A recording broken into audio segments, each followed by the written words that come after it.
I'm Peggy Hurson. I am Scott Clark. And Rick Entrup is not with us today. Absent. Oh. We miss him. Yeah, I do. We're coming to you from the coffee shop. We're here at a Muddy Cup. It is, Rick always gets upset with me when I don't say the date. It's November 10th, 2013. And we're here in Wallingford.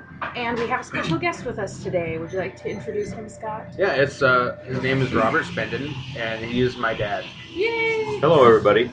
Welcome, Dad. Yeah. Do I call you Robert? Robert Call you works. Or Bob. Oh, Bob. I've heard I him like be called Bob.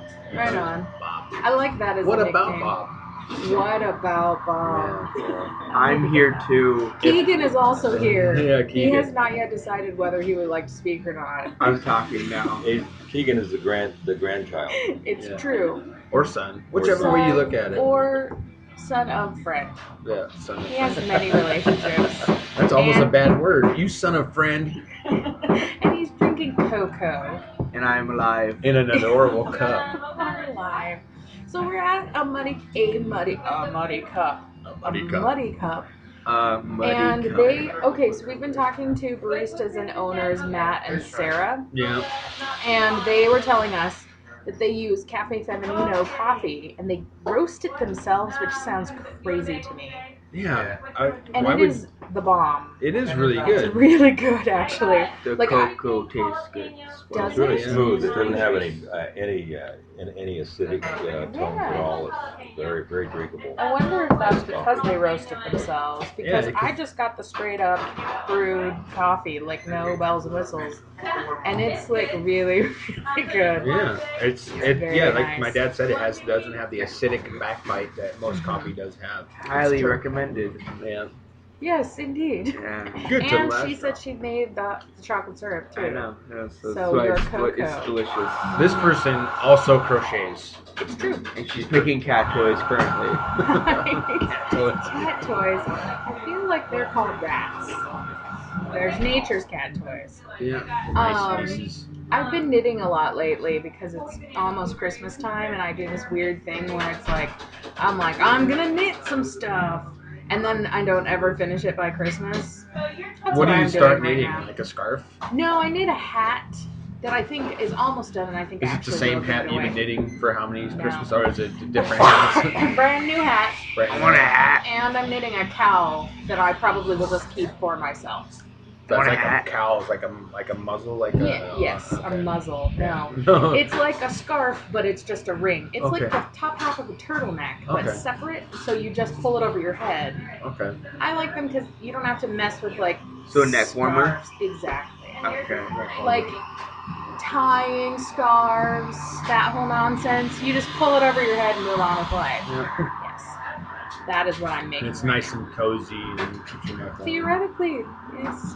It's weird to me because when you knit, there's lots of holes in there too, but it's still amazing. It keeps your neck nice and warm, and your head nice and warm, but there's lots of ventilation still. Mm-hmm. Which is probably why, right? Because I have a coat that is like a true waterproof coat. Like it's basically putting a plastic bag over my body, and it makes me super hot, and then I get really cold in it because I'm sweating.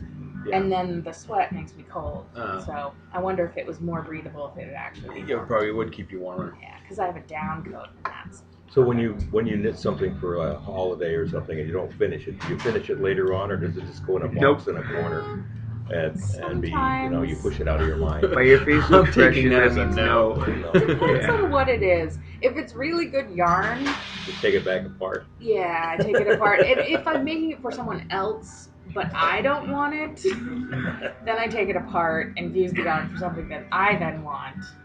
Yeah, or I finish it and then just give it to them in like January. I'm not very emotionally connected to dates for holidays. Like Who needs those? December Right. 25th is so arbitrary to me. Yeah. It's like, oh, this is Christmas. Like, huzzah. Yeah. Today. I'm like, well, today could be Christmas. It's Christmas right now. Yes, it's Every day. Christmas. Yeah. So I'm not that into Where's my like, present? I am knitting it, so it's gonna take Spoiler. a while. That's why she's been I think the holding key it is to not let somebody know that you're knitting them something so they won't miss it when you don't do it, Exactly. right? Then you can just run to the store and buy something, and they will never know. Although the one thing I knitted was really cool, but I'm not going to mention it because I'm giving it to someone who listens to the podcast. Oh, nice.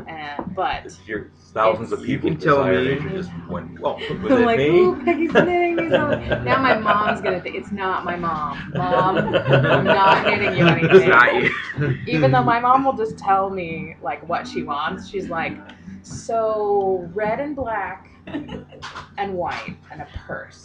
And I'll go, gotcha. Yeah, And I'll that's- make her a red, black, and white purse. That's pretty subtle hints. that Yeah, she's and then I'll dropping. never see them again, which is the weird thing. She'll ask me for specific things, and then like the next time I see her, I made her this awesome bag last. She never Christmas. used I moved on. Have Maybe never she seen has it. a friend who tells her what she wants. She just like shuffles it out. She's placing eBay orders. They're on She's like, I gotta eBay. make some money now. The purse I made her last year for Christmas was amazing too. Like I almost kept it for myself because I was like, oh, this is like the best bag I've ever made. And she wanted it to have like a really long strap. 'Cause, Uh-huh. you know, I don't know. Sometimes you have purses that you put on across, like messenger bag style, and they sit up too high, and then they're annoying. And your armpit. So I made it with a super long strap just for her. And she's never used it. She's probably. I've never seen her Never use seen it. it. You So, think that you're supposed to wear it the next time you see someone. That's you're supposed to etiquette. see? Look, I'm using it. Even if you only use it that one time that you see them, Totally. and then you could throw it in the Goodwill pile. If you It's want. true. Yeah. Just to Yep. make them feel better. It is to make them feel better. So, yeah, so I would say that this coffee shop was pretty great. It is really cool. Another cool place that I went that I was going to share, last night I went to see Ender's Game, the new movie with Harrison Ford and that kid from all the movies. He's the kid who did Hugo, he did Let the Right One In, which is amazing. It's the American version of a Swedish horror film about a little girl zombie. Oh, Or really? vampire, excuse me. Oh, My favorite vampire movie, I think. You haven't seen it's it? called Let the Right Either One one In. of those. Well, Haven't okay, seen wait. either one. It's the Swedish one is called Let the Right One In. The American version is called Let Me In, I think. It's really similar. Both of them are really good. You should watch both of them. okay. Because Which they're one slightly different. first?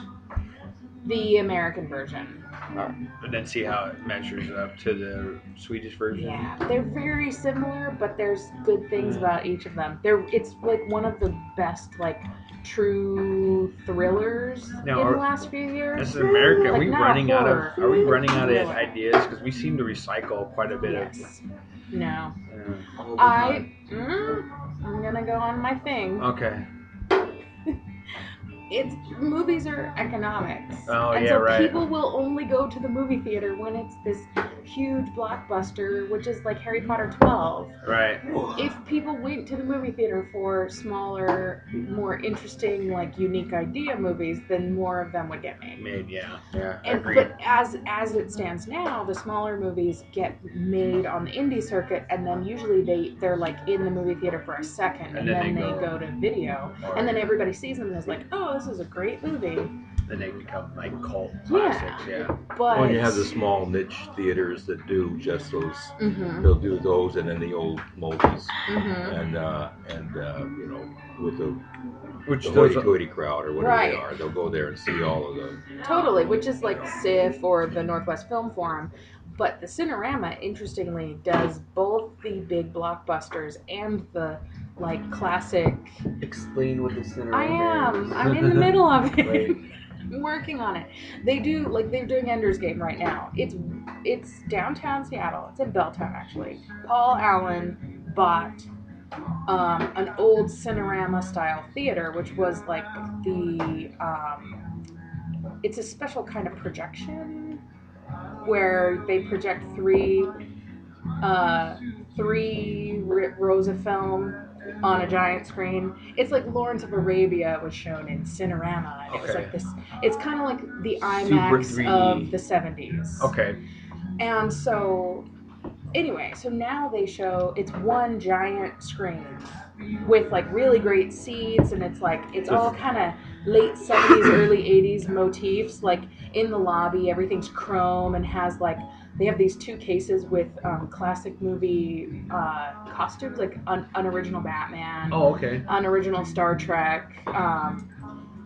They have the red dress from the blonde girl in Battlestar Galactica. So they have all these like kind of cool Kinda like costume sci-fi things, and they have the greatest thing on earth: chocolate popcorn. Yes, I said it. Chocolate popcorn. You walk in the door and you're like, where am I? Because it smells like a chocolate factory. And then they have one thing of popcorn for regular popcorn and one thing for chocolate popcorn. It doesn't sound like great to me. I don't know It why. is so good. Yeah, That would be the racket. Then if you sold the napkins, you'd make money. right. But then they mix it for you, and so you have salty and sweet. Oh my gosh, it's amazing. Now is it a powder or is it actually coated? It's coated like Okay. kind of like caramel corn. Like caramel. Okay. But it's because like it's not. It doesn't make your hands gross. It's like hard shell Okay. chocolate. Okay. So it kind of crunches when you eat it. Does that make So sense? it has a very it doesn't melt at a No. low temperature. No, I was shoveling it so They fast probably into my kidnapped a mouth. bunch of M&Ms and they just Totally. I haven't had popcorn in so long. It just doesn't sound Yeah, appealing. Keegan. Oh my gosh, Keegan, you're fired because it's awesome. Well, Well, he- I'm bringing it next time, making you eat it. He's under. It's not a choice. He's under. Braces. Yeah. Okay, well then you get a pass, but when The you're done with orthodontic braces, chocolate popcorn. Okay. But it was fun. That's and gonna be a year from now. I know, and the screen was awesome. Like, and I'm not that into IMAX, but the quality of it was so good, and it's not like quite IMAX because I think actually like the true IMAX at Pacific Science Center Right. is almost. I think I mentioned this where you're Too staring big. at people's crotches Right. because you have to like physically look straight up in order to see their eyes. It just feels wrong. Right. This one is just perfect, and they play like they're doing. Valhalla is playing next week. They're doing 2001: A Space Odyssey at a certain point. They do these series of like super 70s shot movies. Yeah, it's usually they and- run them during like the winter seasons. Yeah, and they run them off of the original film. Out the original Yeah. stock. Wow. And Yeah, so I'm wait gonna go to till- see some of those because it's. Was and this the your first sound time was at like, this album? yeah. Okay, I The did not sound yet. was so booming that like the floor would vibrate. Yeah. It was pretty cool. Is it as booming as you? Yes. Oh, good segue, Keegan. Boom. So we were talking earlier about my booming voice, and I read. Speaking of booming, the steamer thing. Those coffee steamers, man. Yeah. When I'm sound editing, I go through and just find the spots where it's like the spikes are going crazy, and I listen to it and I'm like, oh, it's the coffee steamer. And then you can dumb it down a little bit. Yeah. Oh, so I was reading, because we always have this on the podcast thing where it's like where people are sitting, because my voice is like super loud and your guys' voices are like more bass, and so trying to find like the balance of voices. And I was reading it was actually something one of my friends posted on Facebook, who's an actor, about optimal pitch and how Keegan's making a face at me. Keegan, Stop. I'm gonna fight you later. Oh, that brings me. I didn't even put on our list talking about punching people in the face. I read about I have that. a lot of stuff to talk about You today. do. Okay. But okay, so optimal pitch is your voice has like the way your vocal cords work. Depending on how big they are, whether you're a man or a woman or, Right. you know, natural tone, a pitch at which your vocal cords can produce the most resonant sound. And about people like finding their pitch and then you match your speaking voice to that pitch. And they were talking about people who were like, you know, in ye old days, like outdoor amphitheaters and Right. no sound projection, how like Shakespearean actors would be heard, you know, for super long distances. performances, and they had this thing where they were like holding a cup up to their mouth and speaking like doing a scale in it to find their optimal pitch, and I did mine, and I already speak at my optimal Right. pitch.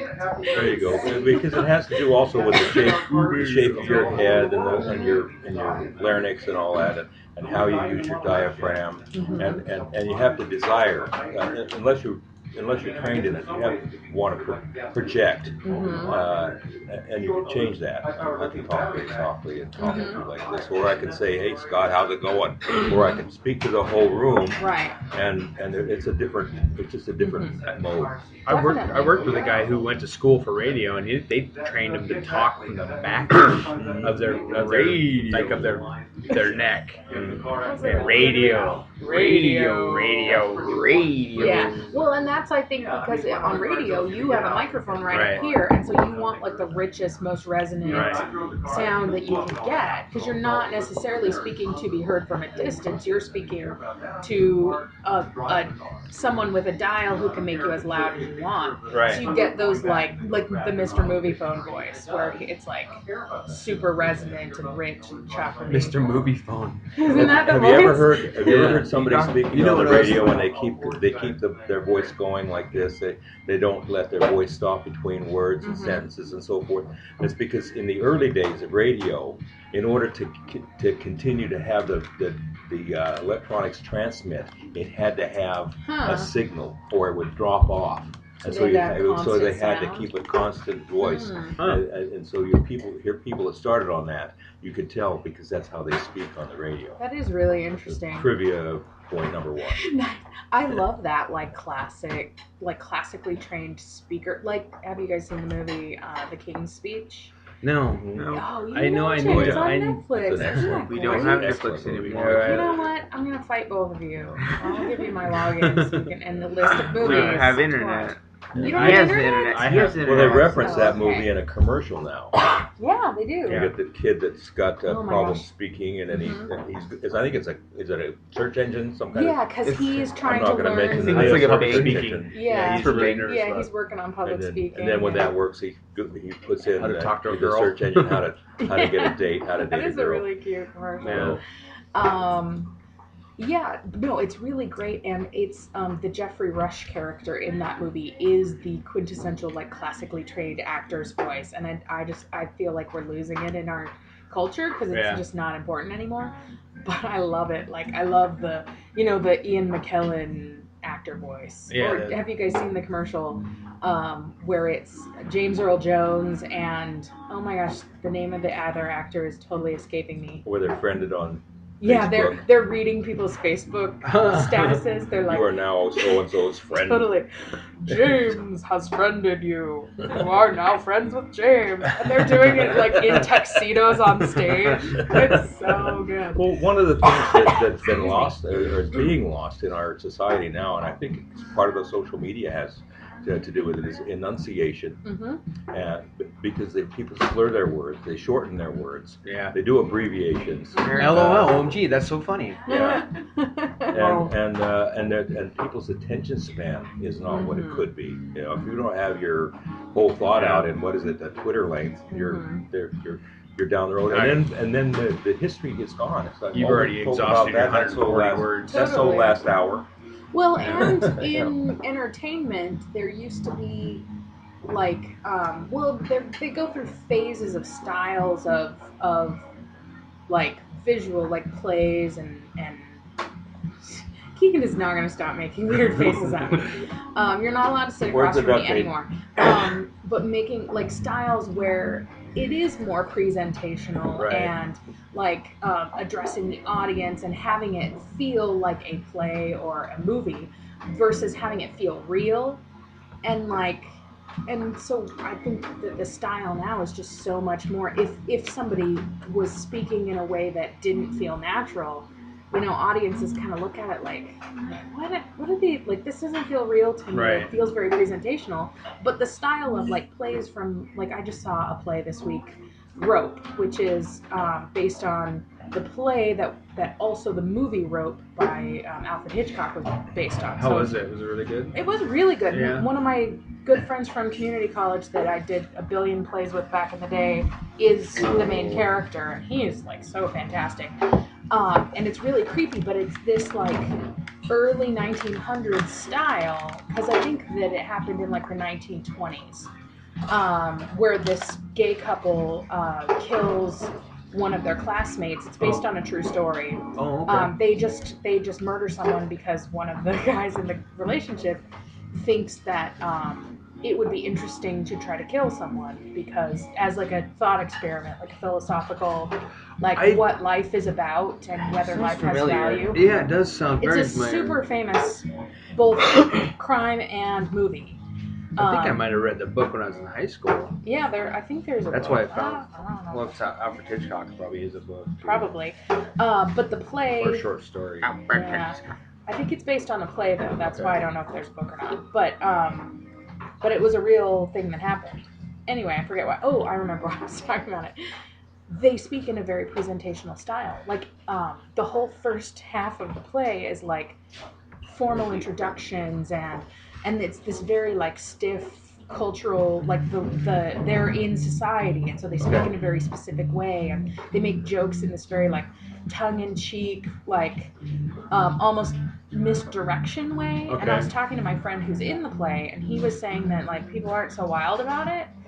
And he's like, I think it's just that the way of talking is so out of the ordinary that the audiences can't connect with it in the way that they do, you know, plays that are like more relevant, you know. But I loved it because I like that stuff. Yeah. You know, in a tuxedo and like making little quips and stuff, and I think that's fun. Yeah, so yeah, it's just a different style of how they present the play. It's true.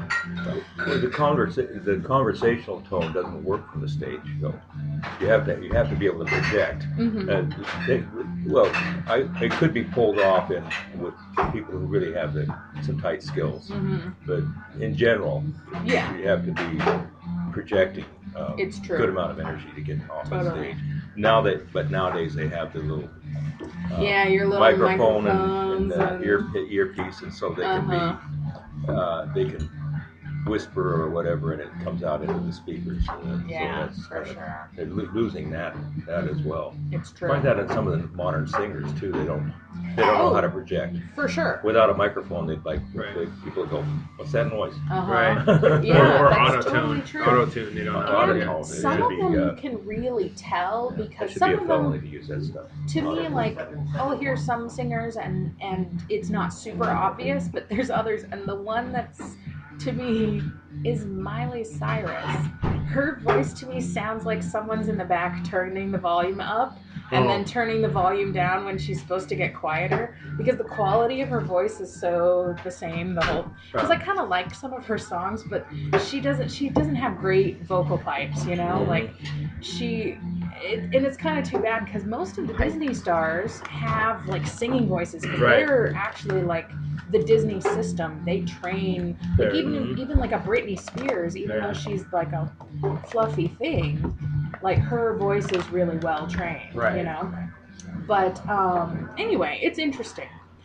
So you wanted to tell us about a trip you guys took, right? Or actually, did you wanna... let's go back to Friday. Tell us what's been going on. Friday, we my dad and Sherry, they showed up, and we had chili. I made chili for dinner. Awesome. It was homemade chili, no beans. I love homemade chili. Yeah, no beans. Isn't it chili with beans is chili con carne, right? No, chili con carne is beef. Oh. With beef. Isn't there a different name for? I heard this from someone There who's is like a chili aficionado. I always heard chili. That's Real with chili. eggs, right? No, the Eggs. I'm Creole. sorry. I always heard real chili didn't have beans. It's just This is what I've heard as well. Texas style chili doesn't have. Oh, okay. You know what? It's probably all wrong. Somebody's gonna Google it, and then they're gonna correct us. Okay, It's chili without all this beans. is what There you we've go. heard. I None have of it heard- was not fact. Exactly. Okay? So And don't I've force- heard though that's the way Technically, to do it. It is was without beans. more home assembled, not made. I brought the ingredients in a can and threw them in a pot. Gotcha. Yeah, so I consider that homemade. it's very good. We Awesome. scarfed it down, and I made I cornbread. picked through it. It was Yeah, delicious. it had way too many vegetables and vitamins in it for Keegan. Aww. It was It was processed, like a but vitamin wasn't over overdose. processed. I'm Yeah. sorry. Nutrients are hard. Yeah. They're, you So know. speaking. And I also made cornbread, which I watched a video and they used cream corn in their Ooh, mix, yes. and it was amazing. My mom does that, and It it is was. so I was afraid it was going to be this brick, Oh, and it wasn't going to have any. Like it was going to be. It was really, tasty. It had the right texture. It was good. nice. Yeah, it was nice and moist because I've had cornbread that's just like Yeah. as soon as you bite into it, it turned back It into crumbles, it turns back into the maize that it came The from. maze. Maize. I love the word maze, M-A-I-Z-E. Yeah. I don't know why. It's a funny word. Maze. to It's me. from maze. from adults. You ever see that movie, Grown Ups? Adults. Maze. Adults. You just turned into somebody's mom. Yeah. What is that movie? What is that The movie? adults. Grown Ups. Grown That Ups. I have That seen one. Grown Ups. That The one. adults. Aw. Can you So then the decide? following day after the chili, Yeah. Oh yeah. So yeah, we had chili and had good long conversations about the road trip and whatnot. And the next day we got up and we went on another road trip and we ended up going to the Tacoma Glass Museum, Nice. which was really really cool. Now, as far as like the exhibits in proportion to the cost to get in, I think it was a little bit Spending? overpriced to the amount of glass that you get to see. Oh really? But you That's get to too bad. watch them blow glass. Oh no way. Yeah, That's cool. The cone thing that you see, that's actually a ventilation shaft for the glory holes. Funny glory hole. There's like 4 glory holes, and then Those are Do they call them that? Yes. Okay. But Right Right bones. on. they were also doing a tribute to the veterans. They were inviting Oh, veterans yeah. in and giving them a little class. He could have They were went and making a done it. little round ornaments with Mm. with veterans, and they were doing that. They said all over the country. Yeah, I Uh, think different so. different. He would glass have been able shops to all do over it, the but he country. chose not to. originally it was supposed to be the Dale Chihuly Museum class, Mhm. but because he's not really there as much, he's got the influence of it, and they Yeah. have other glass blowers there. Again, that might be wrong. So And you then will there's this correct me, guy with this but it epic is beard. a fake Blowing beard? glass? Epic beard. Oh, epic beard. Yeah, he was blowing glass with a huge He's beard. like- That's dangerous. It was I know. ZZ Top length. awesome. It was amazing. I kind of wanted to ask. And you can see that was off. It was like different lengths on sides because it had singes in it and stuff. That's awesome. Yeah, it was a. Yeah. There's also like an announcer there. There's like, or not announcer, like a speaker that would talk about it. Hmm. He was like having questions, and I just want to say, how big are those? That guy, is that guy's balls with the giant beard? How big are your balls? Yeah, you should have asked that You guy. should have been like, sir, I have a question. How large are your testicles? Yeah. Your beard is pretty crazy. You must have enormous. And you work around flame all Yeah. day long. It was. You can feel it. They don't heat the place, but you can feel the heat coming That's off cool. of the furnaces. I've always wanted to learn to blow glass. Like, it just seems like a really awesome thing to know how to do. There was a lot. It That's was. what she said. It was a lot of choreographed. Like that, everything was timed. Like there was many hands, not just the blower. They had people. Assistants It was and so a forth, yeah. system where people would make sure the newspaper was wet and make sure the tools were handy, and then Cool. the torches were lit, and they were bringing over blobs of glass to make handles. So it was everything was really neat. And Right on. the whole time during the whole thing, they had a person running around with a camera, basically doing like cinema video work Oh, and cool. projecting it on the screen, so you didn't have to. neat. So you could see different angles. That's cool. Yeah, it was really neat. They also the video camera was out, so you could see through the TV out in the lobby. We saw the world's most expensive hamburger you couldn't eat. Oh. It was a $125 blown glass hamburger. Weird. We found out that some of the colors in the glass, everybody I think knows that cobalt makes blue, but we found out to make red glass you have to use gold. Gold. Oh, weird. Because gold Oh, actually on interesting. its molecular level is actually red. Hmm. Yeah. So you make red glass as That's gold. cool. Interesting thing to see. Yeah. It is Whoa. interesting. They also had a display of glass that was blown. There was they had some children do some drawings, Oh, that's right. and then they reproduced the drawings in glass, and there were some that were Yeah. they were incredible, absolutely incredible. The awesome- Good, I wrote it down. Tis. Tis awesome, awesome. land shark awesomeness is what I wrote down. Yeah, That that's is the pretty title. Is that? Yeah, the Yeah, title. that was I'll the put piece. that up on our fan page. And Keegan, please with the noises. We got a 14-year-old antsy kid. So is the reason you brought up the Tis awesome, land shark awesomeness? Yeah, was that because like your favorite one? It was Or- the epic Okay. one, yeah. Cool. Yeah. It was- And they had, it was great. I'll put one up too. It's called Blue Whale with Short Arms. Did you already? You put something I that was did, like a but I did- whale yeah, I on our didn't- Facebook page. I did, but I didn't caption it. Oh, I'll okay. caption it this That time. one was really cool. Yeah, I liked it's that. called Yeah. Blue Whale with short arms, and it's it's no arms, it's the fins. But yeah, it was pretty Awesome. cool, and the way when they blew it, looks a lot really close to what the kids drew. That's cool. Yeah, but in 3D. Right. Yeah. They also had a display of apparently the big glass company in Ireland, was it, that shut Yeah. down, and so it's the people that came from that It was in Finland. in Finland. Finland, and it's actually closing down in the 2014. Okay. Yeah. And then so people from there got together and did some commemorations of different glass styles. It's on there was a whole series of what's that author's name? James Joyce. They did they did this special technique where they do drawings on flat glass with little glass lines, and then they roll them up into cylinders in different shapes, and they had some. sounds It was awesome. pretty Really high art. They had Yeah. some- It was pretty incredible how Wow. different. a lot of the symbols and. There was more poured molds or casts they call them, castings, glass castings and stuff. It's just really cool, and how many different ways to make glass art. Yeah. Just because I'm thinking a jar or a vase, Right, or a like a candle glass, holder. or yeah. Yeah. But to actually like make some kind of like art piece out of it, Yeah. that's really cool. This is pretty cool. That Oh, is one thing cool. I'd like to talk about. My Sure. my dad, he actually owns his own business. It's called Redeeming the Time. Oh, that's right. And he restores antique clocks. Clocks. So he's Wow. proficient in the language of cuckoo. Yeah. Okay. But Yeah. Cuckoo. Well, you Cuckoo. know, which I'm sure you, as a clock restorer, that is like. Have you seen some of what do they call them? The big like German Bavarian clocks with all the little people. Oh yeah, the automatons and so forth. Yeah, yes. those are amazing. I saw like a really huge one that had this big wheel that would like turn with the time, and then on the hour a different like little person movie automaton thing would come out and do its little thing on the hour. Yeah. How It big was was this? It was a huge. amazing. It was a huge. It was like, maybe like 6 feet wide and like 5 feet tall. Okay. I have no idea where I saw it. We have a Maybe a museum? we have a friend in Sisters, Oregon, Ed Beecham, who is a clock maker. He actually Yeah. designs and builds clocks, but he was commissioned to do a scale model of the Prague astronomical clock, which is huge. It's a really famous clock, and he's done that.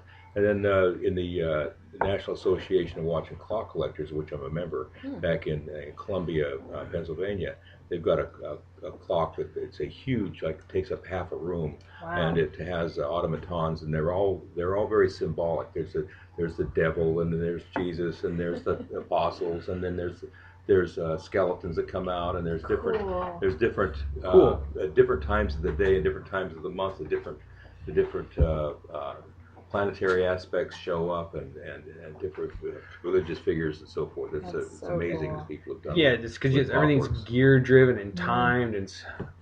So what made you get into clocks? I was in. When I grew up, I liked to hang out in libraries, and so every time I go to a new city, I'd get a library. First thing I'd get is a library card, and I'd go to the library. So I was living in San Francisco for a while back in the '80s, and I was in the San Francisco Public Library, and I like to peruse the periodicals, and so I saw this magazine called the Horological Journal, and I thought, what is that? And it was a magazine from the American Watch and Clockmakers Institute. It was called what again? A Horological Journal. And it happened that their magazine, Horos's Hours, and Logical Knowledge of. And they had an article on beginning clock repair. Oh, cool. And and there was a bibliography, so I was in the library. I went to the stacks and got the books, and it said get a mentor. So I went down to Market Street to the Phelan Building and went up to the 9th floor. It was a building full of clocks, clock, watch, and jewelry people and suppliers. Found a mentor, and it was on. That's awesome. And then my clock hobby got me a job with the Simplex time recorder company, and I worked for them for 20 years, and then retired. And I had kept my clock hobby going in my garage, and then when I retired in 2009, I opened up my clock shop, and I was looking for a name for the shop, and I was.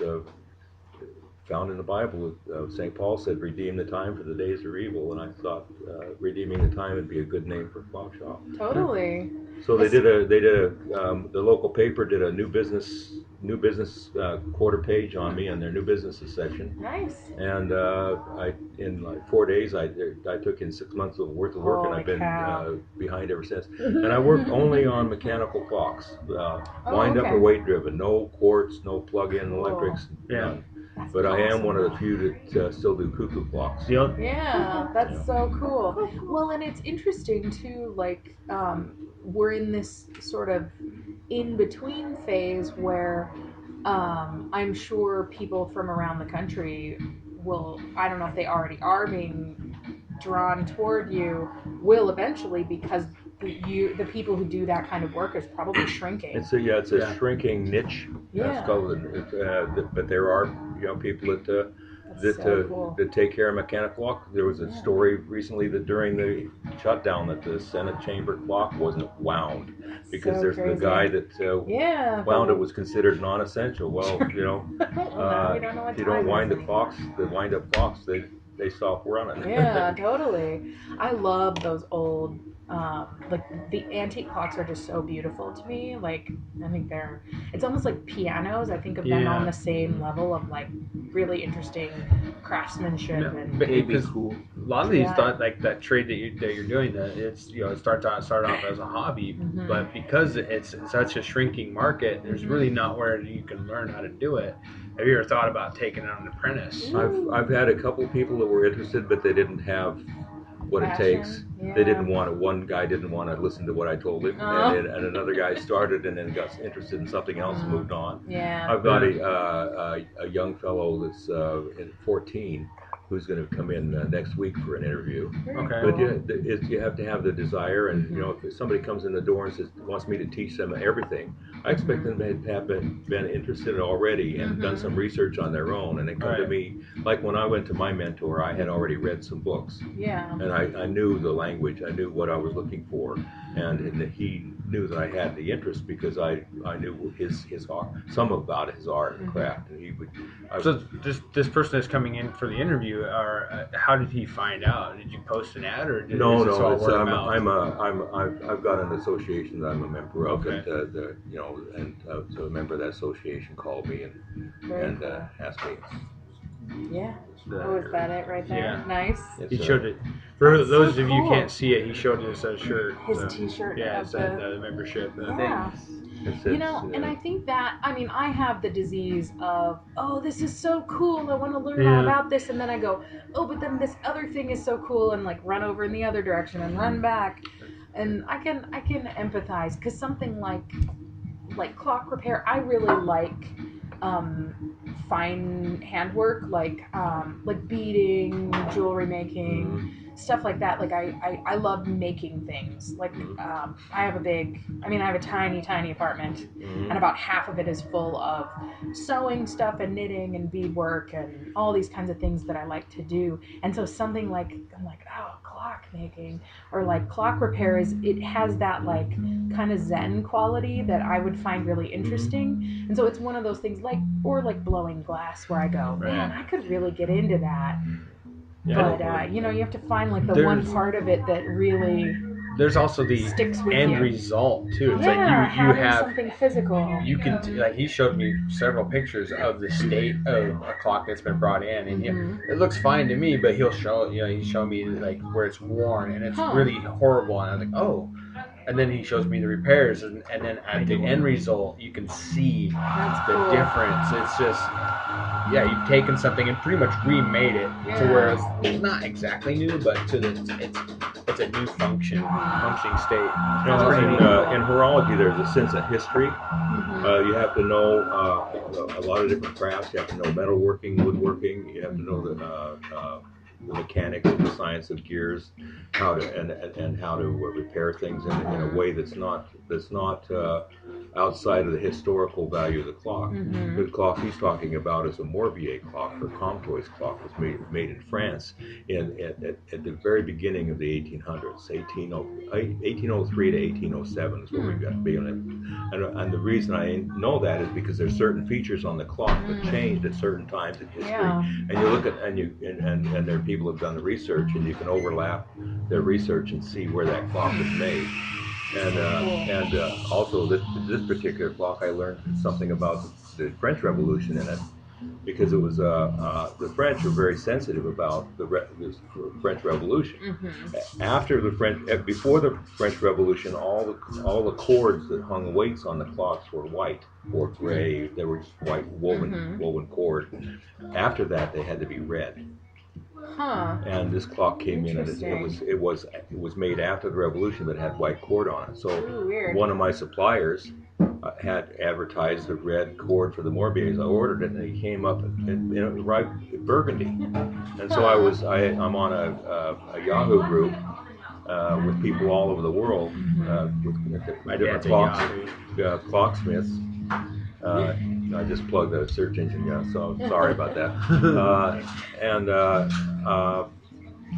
I was basically complaining about this. Yeah. And one of the guys said, well, I just got back from Europe, and I happened to stop in France, and I got a roll of that stuff. Crazy. He said, would you like some? So he sold me enough for the clock, and so we've got genuine French cool. Morbier cord on the reason Morbier. behind the red cord is for the blood spill. Yeah, the commemoration of the French Revolution. Yeah, So, that's really cool. And that's a very important part of that particular style of clock. Mm-hmm. And if it's out of whack, then it loses value and concern. So That's that so kind of thing cool. you have to deal with. And, Totally. so right now I've got almost a year backlog.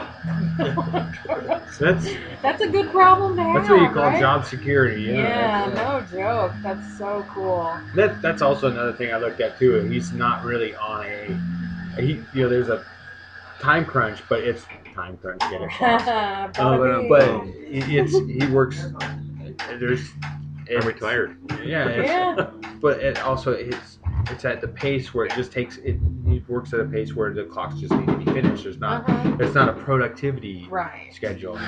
That's a good place cool. to be in. Yeah. That's kind of the ideal where you work on it as much as you want, and Well, and I have the problem. Sometimes I had a problem a year or so ago where I needed a part from a supplier, and it was back ordered from. They had it back ordered, and their supplier had it back ordered, and the manufacturer hadn't made it. Oh wow! And so it took 18 months to get this part. So had I promised the clock in 3 months, I would have been in trouble. Totally, yeah. So what I do is I tell people, when it's done, I put it up on a 1-week test. The day I put it on test, I'll call you, and then of course you can check in and so forth. But life happens, and so I don't do Christmas or anniversaries or holidays. And I say take it to the guy down the street that does Christmas, and there is no guy down the street. Right. So. But I'll have people come in and ask me what's the value of a clock, and I'm not an appraiser, but I can look. I've got programs where I can look at auction sites where I subscribe to, and I can say, well, a clock similar to yours in either better or worse shape sold for this amount of money, and that gives them an idea. And most of the people have them. They're heirlooms. This clock was on my grandmother's mantle when I was growing up, or this was in the hallway of the home that I grew up in, and or it was passed down to me by this relative, and they want to have it fixed. And they're not that. I don't rip them off, but they're not. The amount of money is not a concern to them. Sure. They just kind of want to know for the sake of knowing. Yeah. Well, if they want it cheap, I know a guy I can send it to them that will do it cheap, and then later on they'll come back and pay me to fix it. Totally. And you just reminded me, I had completely forgot this, that my grandparents had a grandfather clock in their house that I think my grandpa built. Like, I'm going to have to ask my mom, because I don't know if this is family folklore or not. My family has a lot of, stories and quotes that are really just jokes that people tell as stories. Oh. And so I don't know if he actually physically built it or not, but the joke was that it almost broke up their marriage. But then, like, my grandma would always say, like, oh, that clock. Like, we almost got divorced over that clock. But I don't know if that was just her making a joke or not. But it was beautiful. I think it's in my Aunt Peg's house now. But yeah, but those, those big clocks that get passed down are really, they're, maybe going out of style, but some families still have them around, and it's this section of the awesome. country, the Seattle area, there's actually a clock repair course offered at one of the schools. Cool. I forget which one it is, but there's a pretty rich horological community here in Seattle and Portland and Tacoma. And it's so weird that is, because most everybody don't use clocks here anymore. It's on your cell phone. Well, you'd be surprised at how many. It's the antique part of it. It's the collection part of it. I think. It's for sure. Yeah. And so Mike, Why? our clock associations has get-togethers. We've had them in Seattle and Portland and so forth. So it's available if you ever want to get that clock repaired. There are people in this area. Very cool. Yeah, we'll have to put I'll look for where it is and pop it on our Facebook page. Yeah, cool. I like learning stuff like that though. But I'm, like I said, I'm a collector of information. Oh, great. Yeah, and we'll put your information about your business up on our Facebook page as well, so that way if people have an antique clock that they really are saying, like, hey, I really want to get this working. And I have had people ship me clocks from the Midwest. They'll wrap them up and ship them. And I just had a guy come into the shop the other day who lives just outside Portland, and his family. He was visiting family and brought a clock in. Very cool. And he's going to send me another clock. Great. So, let's hear about your privates. About my privates. Okay. So I take boxing lessons, and I call them doing privates, because that is what my coach calls them, and it makes me giggle. Yeah, I can see. And actually, which I think we mentioned before, I think we should my nickname nephew, this segment Peggy's Privates. Peggy's Privates. My nephew is a gymnastics coach, and he said in his gym they also call it doing privates, like having private lessons, which to me, I just think it's hilarious. But so my coach is out of town. He went on some vacation, so he pawned me off on a different coach this week. His name is Russell. He's like he's like an amateur competitive boxer, and he's this kind of like scrappy, like wiry little funny dude. And so my last lesson with him was like, I went into it being really nervous because I am not as in shape as a lot of boxers are. And so I'm like, it made me uncomfortable to go with a different coach, because my coach knows that like I get really overwhelmed doing the cardio, and so he knows how to kind of pace it so that I don't completely die in the middle of the lesson. And so I was really worried about like a new coach and, what is he going to make me do? And so he was just like, why don't we just box the whole lesson? And I was like, okay, we can do that. Like, instead of doing calisthenics and all this other stuff. So we just got in gloves, and for the first like 10 minutes, he was trying to teach me how to shadow box. And then there's this pro named Kevin who works out at the gym, who I see all the time, is really super nice guy. And he was like working out next to us. And so he's trying to teach me how to shadow box, and like, for some reason I can't get it. Like, it felt weird, and I didn't really know what to do, and I just kind of was like punching things. And so then Kevin comes over and he's like, you need to look cooler. And I was like, I don't know what you mean. And we're like in front of a mirror and trying to like look like a boxer. And he's like, you gotta kind of snarl. And then I start giggling because I'm like, this is really stupid. And I'm like laughing, and then they're like, you're not taking yourself seriously. Like, you gotta like intimidate. And I'm like, and I just like can't stop laughing because I feel so stupid. And then the coach is like, I don't think you've ever punched anybody before. And I was like, why would I punch somebody? No, I've never punched anybody. And he's like, you've never punched anybody. And I was like, well, I mean, In the I've arm. punched my brother in the arm. I used to rap my brother Tom on the forehead with my knuckles like you're knocking on a door. Because it hurts just enough to be annoying, but it doesn't like really hurt you. And so I'd jump on his back and get him in like a headlock and then just like knock on his forehead. It would drive him completely crazy. It doesn't feel good. I'll show you later. No. It just hurts enough to like piss you off. It's like a noogie. Yeah, totally. But I've never with all of my strength punched someone in the face. And he was like, we're doing it. And I was like, oh, okay. And so we got in the ring. In the ring for the first time. First time ever in the ring. Something I never wanted to do is That's the thing. So I always feel so scared. Have you had an experience where you were going to punch someone in the face? I want to punch them, but I'm scared to do it. That's the thing, is I was like, oh, he wants me to hit him in the face. And so I was like, okay, I can totally do this. I've been boxing for 3 months. I've been hitting the bag. I've been hitting the mitts. So I get in the ring. And he's got one of those little, like, things. And he's like, all right, let's go. And the bell rings. Yeah, the face guard. And I, like, hit him in the hand. And he's like, why are you punching my hand? And I was like, because in my mind, I was like, when you're practicing with mitts, you're aiming for people's hands. And so I got so used to aiming for the hand, and he's like, no, you need to hit me in the face. The focus pads. Yeah, the focus pads. Yeah. So then I kind of tap him in the face, and he's like, okay, let's go, hit me.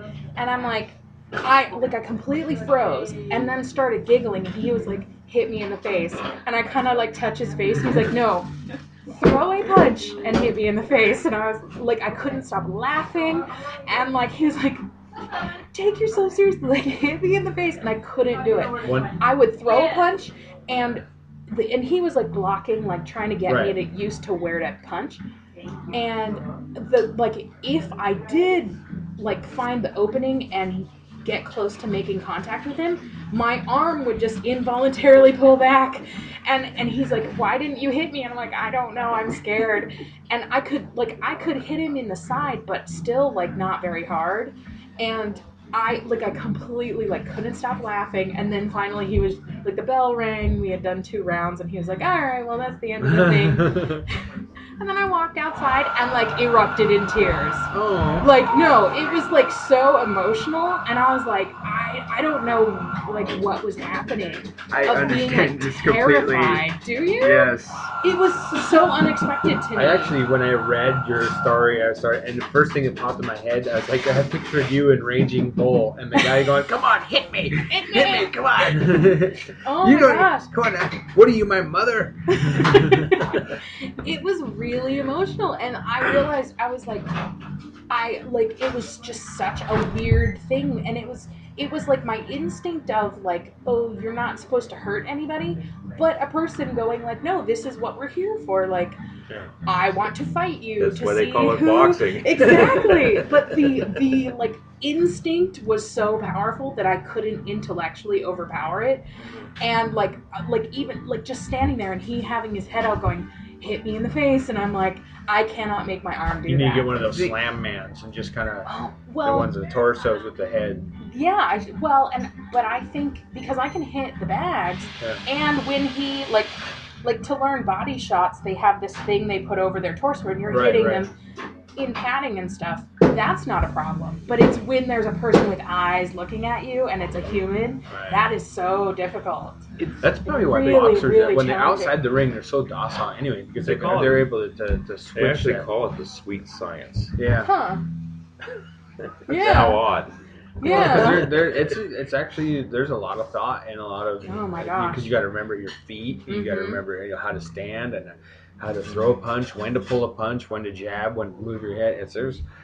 And then not only do you have to keep track of all of those things, you're dancing on your toes, and your heart, you've got to like manage your heart rate. And me, I get like right now I'm still a beginner, obviously, and the coach I usually work with just calls out combinations, and so all I have to think is 1, 2, 3, 2, 2, 3, 4, 5. Like all I have to do is think of those things. But when this new coach was just like, now just use it on me.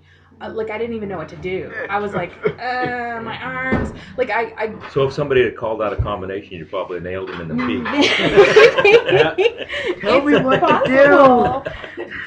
But even like, just like, it was really, that part of it was really challenging. So But- has that changed it for you at all? Like, do you still want to continue on learning how to box? For sure. And it made me want to be able to hit somebody. I was like, next time You're not going to try that All right, today, hit right? me. Come on, just checking. I'm gonna hit Keegan in the face. Yeah. It'll be fun. Except Well, then your Only braces would other hit me people's back. desires. If you punch me in the mouth, my Aw. lips would just inch my Aw, that would be so sad. Don't do it. Don't do it in the I'm mouth. not gonna hit you in And the the- face. It would hurt bare knuckle in the gloves. I'm surprised how little you feel on your hands, which is intentional because your hands have a lot of dexterity you don't want to lose. Now the But- sparring gloves are a different weight than the actual boxing gloves. I was wearing bag gloves. Okay. Yeah, they are. I was Yeah. wearing bag gloves when I was punching So at they're him. thinner. So they're They're thicker. Thicker. Yeah. like the but the you big can- red boxing gloves. Kind Mine of. are pink. Well, I'm staring at this like this Mine are very series. gender normative. The thing because like you always see like Well, playing. yeah. doing It may boxing. not be gender. You are in capital hit. I know, it's true. Well, there's only one pair of pink gloves, and I always use them because they're reasons? smaller. I think I would Because use pink gloves. You should. I would. I've It's seen just a I couple think of it'd be guys wearing them. intimidating watching me walk out with Totally. pink gloves. Like, what? I I'm got about pink to gloves. whoop you with these gloves. But I am gonna ask next time I meet with my regular coach, I'm gonna tell him, like, I found out I had a really hard time actually hitting someone, so we should work on how to get over that, because to me, I'm at the point where I'm getting better at it enough that I love it. Like, it makes me happy to do it, and I get really excited about being pretty good at it. Yeah. And I'm good at I have really good technique I just and figured- a I lot just- of power. I just thought of my gimmick. If I was ever to box, I would wear a kilt. Oh, nice. Kilt, pink gloves, And then you can flash yeah. a little stuff every once in a while. and yeah. So your old coach will probably set you up to where And where a- you get hit in the face And a hair I bow. know. until you say And a hair "What's- bow. I'm going to Totally. stop it." And the only way to stop it is to get them back. Is to hit him back. That's the thing is I think if the guy I was in the ring with was just doing defense, if he had thrown a punch at me, I might have, some instinct might have. But my original coach, Rich, he hit me in the head once. I was supposed to be Rang ducking your and bell? blocking, and he just cracked me in the side of the head, and I was like, he was like, you didn't move. And Did I you was see like, the birds and the stars? I saw a blast, and I was like, oh my goodness. And he was like, that wasn't even hard. And I was like, I don't think I like that. Sounds But like a bad- I learned if someone's swinging at you, you move out of the way. Yeah, I The also diaphragm shots are pretty awesome. you can Oh, actually knock yeah. somebody out with just for body blows too. Oh, That's totally. you chop the tree down. Yeah. Yeah. And I have there are a lot of reasons why boxing is not my Olympic sport. I have a body that is very poorly designed for boxing because I have a very long torso. Yeah. And it's really hard to protect my side area because I have Yeah. short arms and a long torso, and so I don't have a lot of reach, but I have a lot of power. So if I could get close enough to someone, I could really knock them. But more likely they'll have longer arms than me, and they'll just hit me in the ribs until I go down. The meanest So- It's hard to block your torso and your face. at the same time. Exactly. The What you meanest do is thing- you squat. You protect your face with your hands, and But you with the squat long down. torso, it's kind of hard. 'cause So you should still we can't remind people cover where we're at? You're like, where we're at? Yeah, we're at Oh yeah, we're at a Muddy Cup, a muddy cup. and it's delicious. it is delicious. Come on down. It's in Wallingford. It's on 45th, Yeah. pretty close to the freeway. It's real easy to find. Yeah. Really cute, seating and nice people and great coffee. It's also one of those places where they took a really small Rambler and repurposed it. Totally. It's right on the street. They have all kinds of cool needle If I points on ever there. Yeah, what was make the a address movie, again? I would want to put this as 266 Northeast 45th Yeah, Street. there's a little kind of a yellowish building right on the corner, easy to access, For sure. and they roast their own beans. It's true. If I ever make a movie, I would want to put this in the movie. It would have a really good, because there's a lot of if I was shooting you right now, there's so much interesting things in the background. But It'd be pretty cool. yeah. It is. Yeah. I like the Very fact cute. that they have business cards on the wall. I'm gonna plug one of ours up there. Totally. Yeah. Great. You should leave one up there too. As Yeah, well. we Yeah, should. that's, Great. Well, how much thanks. time we? We're almost out of time. I just Wow. wanted to give a plug again. Thank you for listening. Thanks for sharing with a friend. Please spread the word. Like us on Facebook. Subscribe on iTunes. We're on YouTube. Wherever you found us, forward a link on to a couple friends who like podcasts and, you know, The support fastest the way, show. the easiest way people can find us is on YouTube and iTunes. Just type in the keywords "From the Coffee Shop Podcast." Takes you right to it. Rumor It's has true. it that folks are open to constructive criticism. It's true. Yeah. Leave us some feedback. Yes, please. Give us suggestions. We're still, you know, we started this as this is something Scott and I we're podcast fans, and we were like, hey, this is fun. We want to do this. And so we are only interested in getting better and figuring out, you know, what we're good at and what people will want to listen to, and kind of providing it for people. So if there are things you want to hear, Rick and I were just talking the other day about maybe adding an advice segment and like having people ask us for advice about their lives and that would be giving amazing. Wouldn't that be fun? Yes, I would Because love. of course, I'm a social worker, and that's sort of my profession. But then getting some different perspectives from, you know, people who have thoughts about how to do things. If your life's not screwed up now, wait till you get our advice. Yeah, and then how do you advice. pick out which coffee shop to go to? Has anybody recommended a coffee shop or we've gone to said come to our coffee shop? That would Not be a yet. good thing to do. That- I have a way a to friend plug who- your favorite coffee shop is to get these guys. We do have It's one true. that's coming up. We do have one coming up that a friend of mine is a barista at. She, I think, runs the coffee shop. And we've had friends say, oh, I like this place, you should go to this place. And then otherwise we look for places in different parts of town that look popular and that we want to check out. Has good ratings. This Yeah. place is the greatest. That's not Starbucks. Yeah, It's true. We had some bad Starbucks do you- experiences. Are you going to say where you're going to be next, or do you know where you're going to be next yet? We don't. Well, I think what we're going to be doing is Putting a on little your bit page. in advance. We'll be starting to put it like before we would tell each other like the day before we're going to be where we're going to meet, and now we're going to go a little bit further out, just in case people's like, hey, I want to show up and just listen in, or maybe So that they would find that out on your page. on the page. Yeah, totally. Great. Great. Well, thanks for listening. Next week you can look forward to maybe a musical guest. We've got someone who I You know think what? is Maybe gonna we should say who it is, because that way That's we get it'll be his name's Q Dot. His name's Q Dot, and it's Q, the letter Q with a period, dot, D-O-T. And if you go on, I went on YouTube and popped him up and listened to 5 or 6 of his songs, and he's a local rapper, and he's got some really cool stuff. He just finished a tour in Rappy Amsterdam, McRapper. and he's getting ready in a couple weeks to go to the UK.